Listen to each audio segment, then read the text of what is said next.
So the daily cipher for today is point. So we go to our daily cipher dashboard.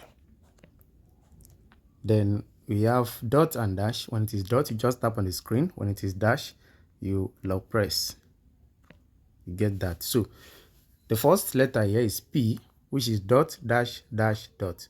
So dot dash dash dot. So we have our P, then O, that's dash 3 dash.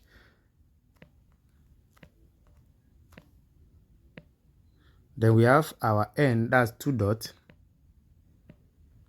Then we have our N, that's dash and dot, dash and dot. Then we have our T, that only dash. Then we have our S, that's 3 dots, 1, 2, 3. So that's the daily cipher for today. Then you take your price. So do well to like, subscribe to our channel so that you can be getting updates from time to time. See you next time for more updates.